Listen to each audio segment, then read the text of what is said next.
ಅಂಗಡಿ ಮುಂಗಟ್ಟುಗಳನ್ನ ಬಂದ್ ಮಾಡಿದ್ದಾರೆ ಅಂತಂದ್ರೆ ಅರ್ಥ ಮಾಡ್ಕೊಳ್ಳಿ, ಇವತ್ತಿನ ಅಲ್ಲಿನ ಜನ ಆತಂಕದಲ್ಲಿದ್ದಾರೆ ಅಂತ ಅಲ್ಲ, ಆಕ್ರೋಶ ಭರಿತರಾಗಿದ್ದಾರೆ ಅಂತ. ಕಾಶ್ಮೀರದಿಂದ ಪಂಡಿತರನ್ನ ಓಡಿಸಿದ್ರಲ್ಲ ಸರ್, ನಾನೀಗ ಓಪನ್ ಆಗಿ ಹೇಳ್ತಾ ಇದ್ದೀನಿ, ಮುಂಬೈ ಅಟ್ಯಾಕ್ ಆದಾಗ ಡ್ರಾಮಾ ಅಂತ ಹೇಳಿ ಬಾಯ್ ಪಡ್ಕೊಂಡ್ರಲ್ಲ, ಇದೊಂದು ಡ್ರಾಮಾ ಅಂತೇಳಿ. ಬನ್ನಿ ದಯವಿಟ್ಟು ಬಂದು ಅಲ್ಲಿ ಕಾವಲ್ಕಾಯಿ, ಅದೊಂದು ಡ್ರಾಮಾ ಅಂತ. ಪುಲ್ವಾಮಾ ಅಟ್ಯಾಕ್ ಆದಾಗ ಸಾಕ್ಷಿ ಏನಿದೆ ಅಂತ ಕೇಳಿದ್ರು. ಜಾತಿ ಬೇಡ ಸರ್, ನಮ್ಮವ್ರದ್ದು ಯಾವಾಗ್ಲೂ ಅದೇ ಇದೆ. ಸಾಕ್ಷಿ ಕೇಳಿದ್ರು, ಹೋಗಿ ಹುಡುಕಿಯಲ್ಲಿ ಕಳಿಸ್ಕೊಡ್ತೀವಿ, ಪರ್ಮಿಷನ್ ಕೊಡ್ತೀವಿ, ನಾವೇ ಪರ್ಮಿಷನ್ ಕೊಡ್ತೀವಿ, ಹೋಗ್ಲಿ ಸರ್. ಯಾವ ಬಾಯಿನಾಗ ಹೇಳ್ತಾರೆ ಸರ್? ಈಗ ಅವರು ಇದಕ್ಕೊಂದು ಕತೆ ಕಟ್ತಾರ ಅಂತ. ಈ ಸಾವಿನ ಮೇಲೆ ಈ ರೀತಿ ಯಾವ ರಾಜಕೀಯನೂ ಮಾತಾಡಬಾರದು. ಇಷ್ಟು ಜನ ಅಮಾಯಕರು ಹೋಗಿದ್ದಾರೆ, ಅವರಿಗೆ ಸಂತಾಪ ಸೂಚಿಸಿ ಅವ್ರ ಜೊತೆಯಲ್ಲಿ ನಾವು ಎಲ್ಲ ಜಾತಿ ಧರ್ಮ ಪಾರ್ಟಿ ಎಲ್ಲ ಬಿಟ್ಟು ಈಗ ಒಟ್ಟಾಗಿ ನಿಲ್ಲಬೇಕೀಗ. ಆವಾಗಲೇ ಒಂದು ಈ ಪರ್ಮನೆಂಟ್ ಸೊಲ್ಯೂಷನ್ ಮಾಡಲಿಕ್ಕೆ ಸಾಧ್ಯ ಉಂಟು. ಇಸ್ರೇಲ್ಗೆ ಹೋಗಿದ್ದ? ಹೌದು, ಇಸ್ರೇಲ್ ನೋಡಿದಿರಲ್ಲ ನೀವು? ಇಸ್ರೇಲ್ ಅಲ್ಲಿ ವಾರ ಆಗ್ತಿತ್ತಲ್ಲ ಸರ್, ನೀವು ವಾರಲ್ಲೇ ಹೋಗಿದ್ದೀರಲ್ಲ? ವಾರ್ ಝೋನ್ ಅಲ್ಲಿ ಇದ್ದೆ. ನಮ್ ದೇಶ ಯಾಕೆ ಈ ತರ ಇಲ್ಲ ಅಂತ ಅನಿಸ್ಬೋದು ಸರ್. ಮನೆ ಮಕ್ಕಳು ಎಲ್ರು ಕೆಲಸ ಬಿಟ್ಟು ಹೋಗಿ ಸೇರ್ಕೊಳ್ಳಿ, ಹೋಗಿ ನಿಮ್ಮ ಪ್ರಾಣ ದೇಶಕ್ಕೋಸ್ಕರ ತ್ಯಾಗ ಮಾಡಿ ಹೋಗಿ. ಒಂದೊಂದು ಬಂಕರ್ ಒಬ್ಬೊಬ್ಬರಿಗೆ ಹೆಸರಲ್ಲಿ ಇರುತ್ತೆ. ಅದು ಬಂಕರ್ ಬಿಡಿ ಸರ್, ಅಲ್ಲಿ ಹೋಗ್ಬಿಟ್ಟು ಆಪರೇಷನ್ ಬೇಸ್ ಅಲ್ಲಿ ನಿಂತ್ಕೊಂಡು ಅವ್ರಿಗೆ ಏನು ಗೊತ್ತಿರಲ್ಲ. ಏನ್ ಮಾಡ್ತೇವೆ? ನಾನೊಬ್ರು ಕೇಳ್ದೆ, ಅಪ್ಪ ಮಗ ಇಬ್ರು ಕಾರಲ್ಲಿ ಹೋಗ್ತೀರಿ ಸರ್? ನಂತರ ವಿಷಲ್ಸ್ ಇದೆ. ಅಪ್ಪ ಮಕ್ಕಳು ನೋಡಿ, ಅಲ್ಲಿ ಅಧಿಕಾರಿಗಳ ಲೈವ್ ದೃಶ್ಯಾವಳಿ ಗಮನಿಸ್ತಾ ಇದ್ರಿ. ಅಲ್ಲಿನ ಅಧಿಕಾರಿಗಳ ಜೊತೆಯಲ್ಲಿ ಮಾತುಕತೆ ನಡೆಸಿದ್ದಾರೆ ಗೃಹ ಸಚಿವರಾಗಿರುವಂತಹ ಅಮಿತ್ ಶಾ ಅವರು. ಲೈವ್ ದೃಶ್ಯವನ್ನ ಗಮನಿಸ್ತಾ ಇದ್ರಿ. ಇವರು ನಮ್ಮ ಕೋರ್ ಕಮಾಂಡರ್ ಇದ್ದಾರೆ, ಕಮಾಂಡರ್ಸ್ಗಳು.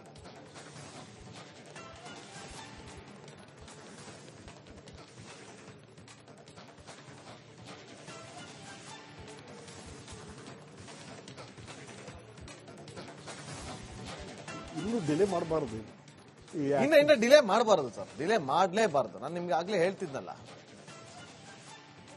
ರಕ್ತ ಎಲ್ಲ ಇಡೀ ಇಂಡಿಯಾಕ್ಕೆ ರಕ್ತ ಕುದೀತಾ ಇದೆ. ಕುದಿಯೋದಲ್ಲ ಸರ್, ಇವ್ರಿಗೆ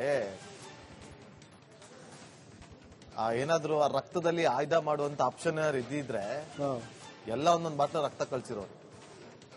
ಆಯ್ದ ಮಾಡಿ ಹೋಗಿ ಚುಚ್ಚಿ ಅಂತೇಳಿ ದೊಡ್ಡ ಅವಮಾನ ದೇಶಕ್ಕೆ.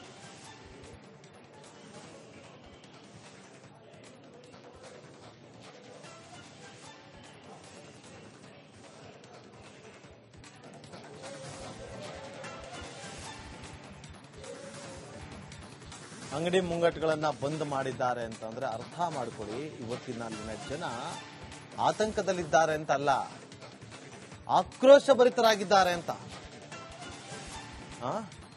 ಕಾಶ್ಮೀರದಿಂದ ಪಂಡಿತರನ್ನ ಓಡಿಸಿದ್ರಲ್ಲ ಸರ್, ನಾನೀಗ ಓಪನ್ ಆಗಿ ಹೇಳ್ತಾ ಇದ್ದೀನಿ, ಮುಂಬೈ ಅಟ್ಯಾಕ್ ಆದಾಗ ಡ್ರಾಮಾ ಅಂತ ಹೇಳಿ ಬಾಯ್ ಪಡ್ಕೊಂಡ್ರಲ್ಲ, ಇದೊಂದು ಡ್ರಾಮಾ ಅಂತೇಳಿ. ಬನ್ನಿ ದಯವಿಟ್ಟು ಬಂದು ಅಲ್ಲಿ ಕಾವಲ್ಕಾಯಿ, ಅದೊಂದು ಡ್ರಾಮಾ ಅಂತ. ಪುಲ್ವಾಮಾ ಅಟ್ಯಾಕ್ ಆದಾಗ ಸಾಕ್ಷಿ ಏನಿದೆ ಅಂತ ಕೇಳಿದ್ರು. ಜಾತಿ ಬೇಡ ಸರ್, ನಮ್ಮವ್ರದ್ದು ಯಾವಾಗ್ಲೂ ಅದೇ ಇದೆ. ಸಾಕ್ಷಿ ಕೇಳಿದ್ರು, ಹೋಗಿ ಹುಡುಕಿಯಲ್ಲಿ ಕಳಿಸ್ಕೊಡ್ತೀವಿ, ಪರ್ಮಿಷನ್ ಕೊಡ್ತೀವಿ, ನಾವೇ ಪರ್ಮಿಷನ್ ಕೊಡ್ತೀವಿ, ಹೋಗ್ಲಿ ಸರ್. ಯಾವ ಬಾಯಿನಾಗ ಹೇಳ್ತಾರೆ ಸರ್? ಈಗ ಅವರು ಇದಕ್ಕೊಂದು ಕತೆ ಕಟ್ತಾರ ಅಂತ. ಈ ಸಾವಿನ ಮೇಲೆ ಈ ರೀತಿ ಯಾವ ರಾಜಕೀಯನೂ ಮಾತಾಡಬಾರದು.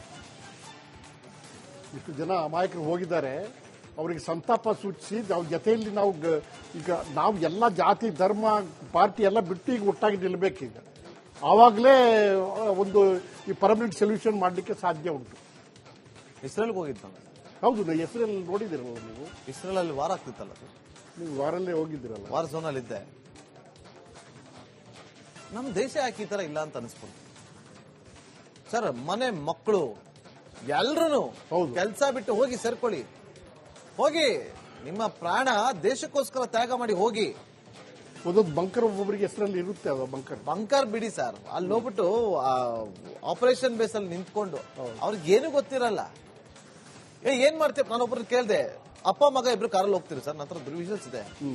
ಅಪ್ಪ ಮಕ್ಕಳು ನೋಡಿ, ಅಲ್ಲಿ ಅಧಿಕಾರಿಗಳ ಲೈವ್ ದೃಶ್ಯಾವಳಿ ಗಮನಿಸ್ತಾ ಇದ್ರಿ. ಅಲ್ಲಿನ ಅಧಿಕಾರಿಗಳ ಜೊತೆಯಲ್ಲಿ ಮಾತುಕತೆ ನಡೆಸಿದ್ದಾರೆ ಗೃಹ ಸಚಿವರಾಗಿರುವಂತಹ ಅಮಿತ್ ಶಾ ಅವರು.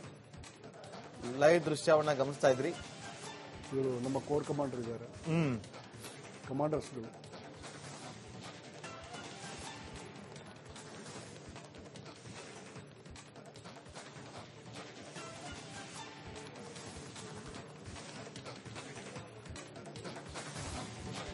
ಇನ್ನೂ ಡಿಲೇ ಮಾಡಬಾರದು, ಇನ್ನ ಡಿಲೇ ಮಾಡಬಾರದು ಸರ್, ಡಿಲೇ ಮಾಡಲೇಬಾರದು. ನಾನು ನಿಮ್ಗೆ ಆಗ್ಲೇ ಹೇಳ್ತಿದ್ನಲ್ಲ, ಏನು ರಕ್ತ ಎಲ್ಲ ಇಡೀ ಇಂಡಿಯಾಕ್ಕೆ ರಕ್ತ ಕುದೀತಾ ಇದೆ. ಕುದಿಯೋದಲ್ಲ ಸರ್, ಇವ್ರಿಗೆ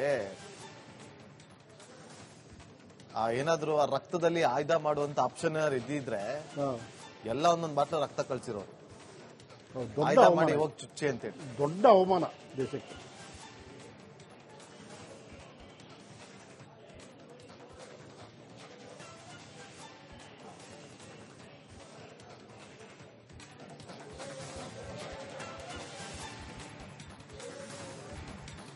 ಅಂಗಡಿ ಮುಂಗಟ್ಟುಗಳನ್ನ ಬಂದ್ ಮಾಡಿದ್ದಾರೆ ಅಂತಂದ್ರೆ ಅರ್ಥ ಮಾಡ್ಕೊಳ್ಳಿ, ಇವತ್ತಿನ ಅಲ್ಲಿನ ಜನ ಆತಂಕದಲ್ಲಿದ್ದಾರೆ ಅಂತ ಅಲ್ಲ, ಆಕ್ರೋಶ ಭರಿತರಾಗಿದ್ದಾರೆ ಅಂತ. ಕಾಶ್ಮೀರದಿಂದ ಪಂಡಿತರನ್ನ ಓಡಿಸಿದ್ರಲ್ಲ ಸರ್. ನಾನೀಗ ಓಪನ್ ಆಗಿ ಹೇಳ್ತಾ ಇದ್ದೀನಿ, ಮುಂಬೈ ಅಟ್ಯಾಕ್ ಆದಾಗ ಡ್ರಾಮಾ ಅಂತ ಹೇಳಿ ಬಾಯ್ ಪಡ್ಕೊಂಡ್ರಲ್ಲ, ಇದೊಂದು ಡ್ರಾಮಾ ಅಂತೇಳಿ. ಬನ್ನಿ ದಯವಿಟ್ಟು ಬಂದು ಅಲ್ಲಿ ಕಾಲ್ಕಾಯಿ, ಅದೊಂದು ಡ್ರಾಮಾ ಅಂತ. ಪುಲ್ವಾಮಾ ಅಟ್ಯಾಕ್ ಆದಾಗ ಸಾಕ್ಷಿ ಏನಿದೆ ಅಂತ ಕೇಳಿದ್ರು. ಜಾತಿ ಬೇಡ ಸರ್, ನಾವು ನಮ್ಮದು ಯಾವಾಗ್ಲೂ ಅದೇ ಇದೆ. ಸಾಕ್ಷಿ ಕೇಳಿದ್ರು, ಹೋಗಿ ಹುಡುಕಿಯಲ್ಲಿ ಕಳಿಸ್ಕೊಡ್ತೀವಿ, ಪರ್ಮಿಷನ್ ಕೊಡ್ತೀವಿ, ನಾವೇ ಪರ್ಮಿಷನ್ ಕೊಡ್ತೀವಿ, ಹೋಗ್ಲಿ ಸರ್. ಯಾವ ಬಾಯಿನಾಗ ಹೇಳ್ತಾರೆ ಸರ್? ಈಗ ಅವರು ಇದಕ್ಕೊಂದು ಕತೆ ಕಟ್ತಾರ ಅಂತ. ಈ ಸಾವಿನ ಮೇಲೆ ಈ ರೀತಿ ಯಾವ ರಾಜಕೀಯನೂ ಮಾತಾಡಬಾರದು. ಇಷ್ಟು ಜನ ಅಮಾಯಕರು ಹೋಗಿದ್ದಾರೆ, ಅವರಿಗೆ ಸಂತಾಪ ಸೂಚಿಸಿ ಅವ್ರ ಜೊತೆಯಲ್ಲಿ ನಾವು ಎಲ್ಲ ಜಾತಿ ಧರ್ಮ ಪಾರ್ಟಿ ಎಲ್ಲ ಬಿಟ್ಟು ಈಗ ಒಟ್ಟಾಗಿ ನಿಲ್ಲಬೇಕೀಗ. ಆವಾಗಲೇ ಒಂದು ಈ ಪರ್ಮನೆಂಟ್ ಸೊಲ್ಯೂಷನ್ ಮಾಡಲಿಕ್ಕೆ ಸಾಧ್ಯ ಉಂಟು. ಇಸ್ರೇಲ್ಗೆ ಹೋಗಿದ್ದಲ್ಲ? ಹೌದು, ಇಸ್ರೇಲ್ ನೋಡಿದಿರಲ್ಲ ನೀವು? ಇಸ್ರೇಲ್ ಅಲ್ಲಿ ವಾರ ಆಗ್ತಿತ್ತಲ್ಲ ಸರ್, ನೀವು ವಾರಲ್ಲೇ ಹೋಗಿದ್ದೀರಲ್ಲ? ವಾರ ಝೋನ್ ಅಲ್ಲಿ ಇದ್ದೆ. ನಮ್ಮ ದೇಶ ಯಾಕೆ ಈ ತರ ಇಲ್ಲ ಅಂತ ಅನಿಸ್ಬಿಡ್ತು ಸರ್. ಮನೆ ಮಕ್ಕಳು ಎಲ್ರು ಕೆಲಸ ಬಿಟ್ಟು ಹೋಗಿ ಸೇರ್ಕೊಳ್ಳಿ, ಹೋಗಿ ನಿಮ್ಮ ಪ್ರಾಣ ದೇಶಕ್ಕೋಸ್ಕರ ತ್ಯಾಗ ಮಾಡಿ ಹೋಗಿ. ಒಂದೊಂದು ಬಂಕರ್ ಒಬ್ಬೊಬ್ಬರಿಗೆ ಹೆಸರಲ್ಲಿ ಇರುತ್ತೆ, ಅದು ಬಂಕರ್ ಬಿಡಿ ಸರ್. ಅಲ್ಲಿ ಹೋಗ್ಬಿಟ್ಟು ಆಪರೇಷನ್ ಬೇಸ್ ಅಲ್ಲಿ ನಿಂತ್ಕೊಂಡು ಅವ್ರಿಗೆ ಏನು ಗೊತ್ತಿರಲ್ಲ. ಏನ್ ಮಾಡ್ತೇವೆ? ನಾನೊಬ್ರು ಕೇಳ್ದೆ, ಅಪ್ಪ ಮಗ ಇಬ್ರು ಕಾರಲ್ಲಿ ಹೋಗ್ತೀರಿ ಸರ್? ನನ್ನ ಹತ್ರ ವಿಷಲ್ಸ್ ಇದೆ. ಅಪ್ಪ ಮಕ್ಕಳು ನೋಡಿ, ಅಲ್ಲಿ ಅಧಿಕಾರಿಗಳ ಲೈವ್ ದೃಶ್ಯಾವಳಿ ಗಮನಿಸ್ತಾ ಇದ್ರಿ. ಅಲ್ಲಿನ ಅಧಿಕಾರಿಗಳ ಜೊತೆಯಲ್ಲಿ ಮಾತುಕತೆ ನಡೆಸಿದ್ದಾರೆ ಗೃಹ ಸಚಿವರಾಗಿರುವಂತಹ ಅಮಿತ್ ಶಾ ಅವರು. ಲೈವ್ ದೃಶ್ಯವನ್ನ ಗಮನಿಸ್ತಾ ಇದ್ರಿ. ನಮ್ಮ ಕೋರ್ ಕಮಾಂಡರ್ ಇದ್ದಾರೆ.